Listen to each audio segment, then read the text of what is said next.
Job Lakshmi नगर के एक showroom में लगी, इलेक्ट्रॉनिक शोरूम। बढ़िया होता है साहब। मैं त्रिलोकपुरी रहता था। घर की हालत कैसी होती है, वहां 22 गज के प्लॉट हैं, छोटे छोटे, यूं कह लीजिए 12 बाई 10 के।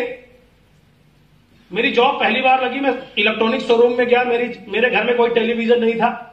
मेरे छोटे भाई बहन अक्सर गलियों में भाग के दूसरे के यहाँ टीवी देखने चले जाते थे, तो शाम को उनकी बहुत ताना सुनने पड़ते थे कि आ गया, गंदा कर गया, घर गंदा कर गया, ऐसा कुछ होता था। तो मेरे को पहली जॉब से मेरी सैलरी मिली 2000 और मैंने अपने घर के लिए एक ब्लैक एंड व्हाइट टीवी खरीदा कि मेरे भाई बहन भाग भाग के किसी के घर में ना जाए। वहां से मेरी जर्नी स्टार्ट हुई। काम करता रहा, लगभग 8-9 महीने बीते थे। तभी मेरे पिताजी गांव गए और गांव से एक फोटो लड़की के लेके आए और शादी फिक्स करके आए। इंडिया में या तो मोदी जी ने सर्जिकल स्ट्राइक किया है या मेरे पिताजी ने मेरे ऊपर किया है, बाकी दूसरा कोई सर्जिकल स्ट्राइक हुआ नहीं। उस समय ये प्रोसेस नहीं था कि आप लड़की देखो, ये करो, बात करो, पसंद करो, या जो भी था। मैं जिस कल्चर में पला बड़ा हूं, फाइनली मेरी शादी फिक्स करके आए।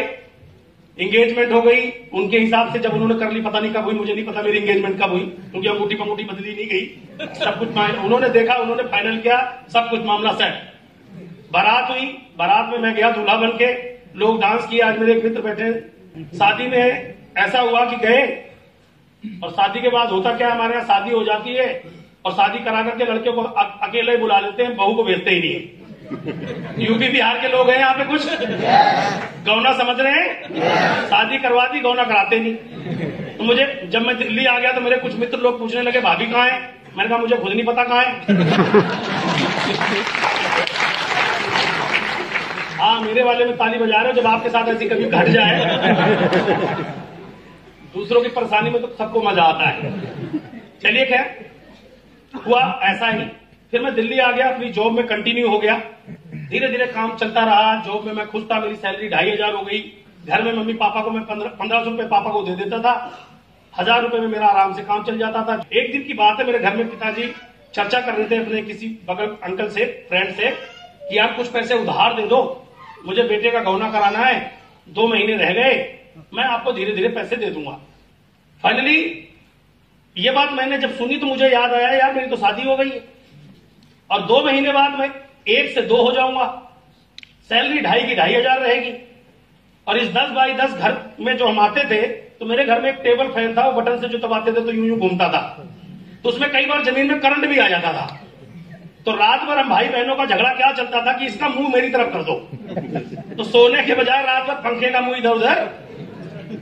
बहुत सारे लोगों ने ये जीवन हो सकता है देखा हो। तो दोस्तों ये दिन थे।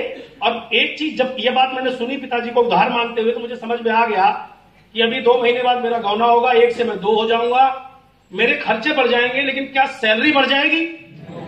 हेलो, सैलरी नहीं बढ़ेगी। और संतोष, जो तुझे जॉब में मजा आता, मुझे बड़ा मजा आता था, मैं जरूर शेयर करना चाहूंगा, क्योंकि जब वहां मैं 1 बजे पहुंचता था शोरूम में, तो बढ़िया चील एसी करता था, जून के महीने में कूलिंग बढ़िया, टीवी चल रहा है, फ्रिज का पानी, वहां एक रामू पानी पिलाने वाला भी होता था।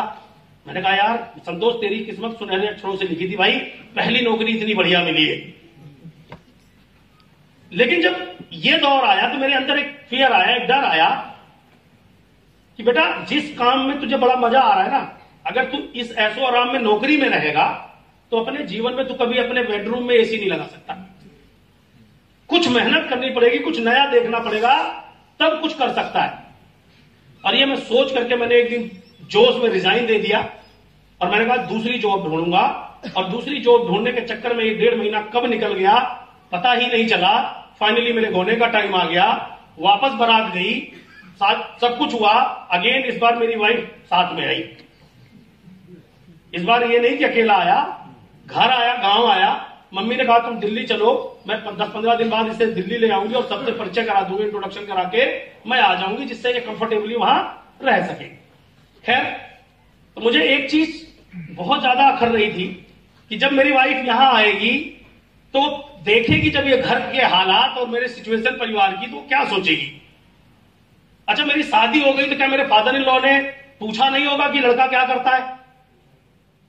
मैंने 2 बहनों की शादी कराई है भैया, पिताजी क्या करते हैं, खेती बाड़ी कितनी है, तुम क्या कर रहे हो, पिताजी क्या कर रहे हैं, फ्यूचर क्या है, यस और नो। तो मेरे बारे में भी पूछा गया होगा।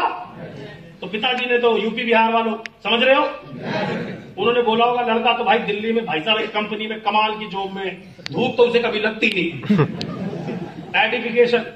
एडिफिकेशन ऐसी की जाती है साहब लड़के की, जब यूपी बिहार का लड़का दिल्ली वहां से पढ़ लिख के आता है ना, 10th 12th BA MBA, और यहाँ के 20,000 की नौकरी करके एक छोटे से झोपड़े में रहता है, तो वहां दहेज के लिए प्रमोशन किया जाता है। आई एम राइट और रॉन्ग?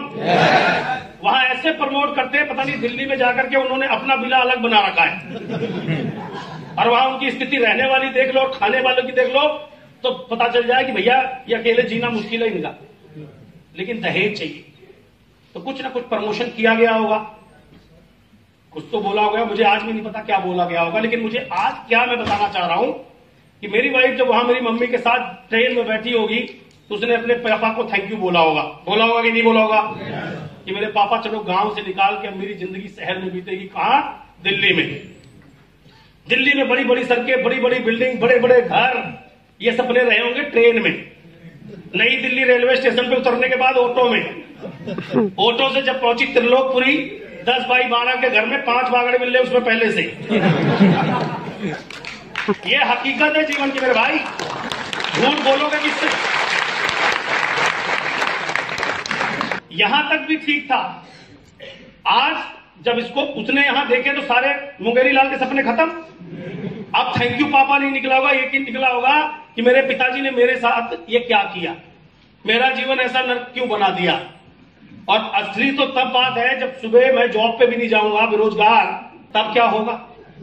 मैं जरूर ये बात कहना चाहूंगा उन नौजवानों को जिनकी शादी अभी नहीं हुई, उनके पास चांस है। लोग कहते हैं शादी के बाद घर टूट जाते हैं, सारा ब्लेम वाइफ पे लगता है, यस और नो? जब वो अपने घर में अच्छी बेटी थी, अच्छी बहन थी, तो किसी घर में आके अच्छी बहू क्यों नहीं हो सकती हो?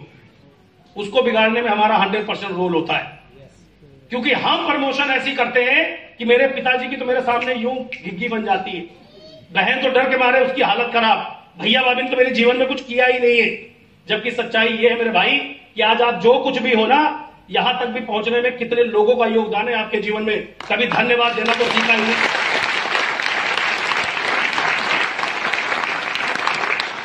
आई एम राइट और रॉन्ग? बुराइयां तो हम सब में देख लेते हैं, लेकिन उन किसी ने क्या किया ये तो कभी नहीं देख पाते। और मुझे एक बात पता थी कि जो चीज आज मैं बोलूंगा वो शायद लाइफ टाइम याद रहे। जब एक नई बहू घर आती है तो भाई आप उसका परिचय अपने परिवार वालों से करवाते हो अकेले में कि मेरे पापा, मेरे भैया, मेरी सिस्टर, यस और नो? तो जैसा आप बोलोगे जीवन भर वैसा सम्मान करेगी। आप ही बोलोगे मैं किसी से नहीं डरता, अब मैं ही मैं हूं, तो बोलती रुक जा, इसके मतलब 1 महीने बाद फिर मैं ही मैं हूं। इसीलिए तो होता है।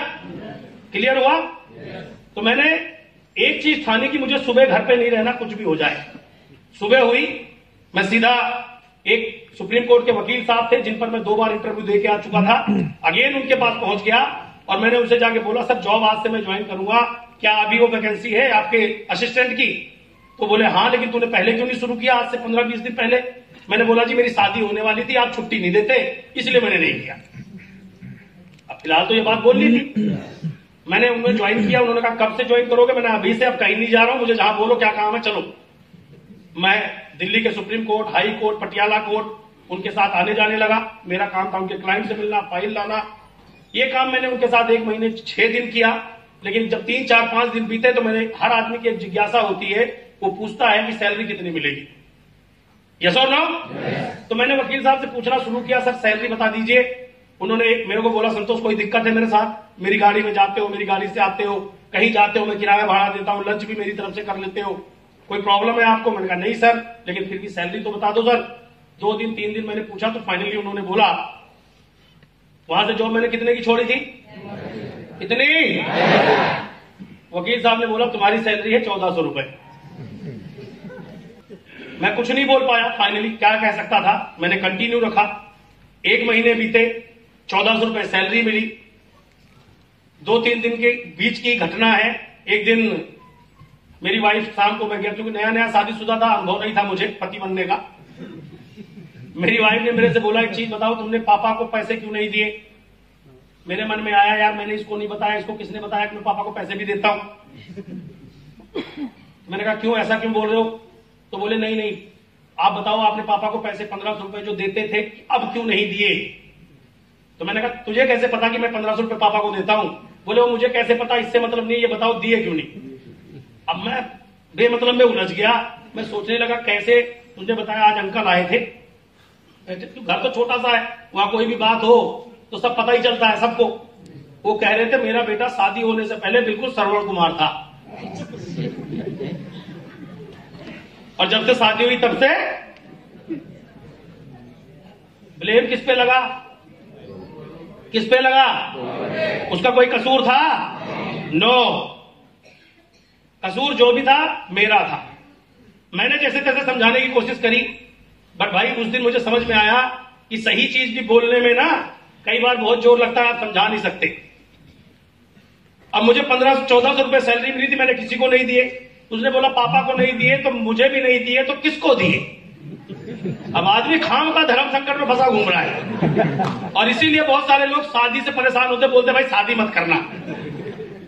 लेकिन सच्चाई ये नहीं है, सच्चाई ये है मेरे भाई, जब घर में खाने वाले 2 रोटी हो और आप कमाने वाले 1 रोटी हो, तो घर में इसी तरह का तनाव और कलेश होता है।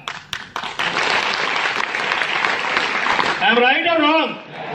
अगर मेरे बच्चे, मैं छोटा सा बेबी बच्चा हूं, अगर मुझे बहुत भूख लगी है मैडम, है अपना छोटा सा बच्चा, और आपके पास 1 रोटी है, 1 रोटी, तो पहले किसको खिलाओगे? बच्चों को खिलाओगे या खुद खाओगे या सास ससुर को खिलाओगे?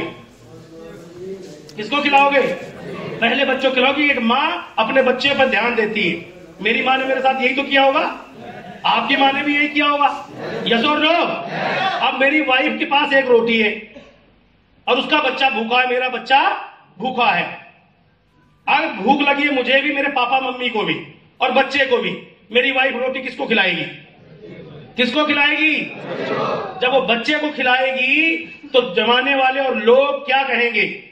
क्या कहेंगे? कि बहू अच्छी नहीं है, बेटा अच्छा नहीं है, माँ बाप भूखे मर रहे हैं। माँ बाप भूखे इसलिए मर रहे हैं क्योंकि बेटे की औकात 2 रोटी कमाने की नहीं है। वो 2 रोटी कमाता तो पहले बच्चों को खिलाती, माँ बाप को भी खिलाती और तुम्हें भी खुश रख लेती। आया ना? और इसको हम हल्के में लेते हैं, हम सोचते हैं हम समझदार।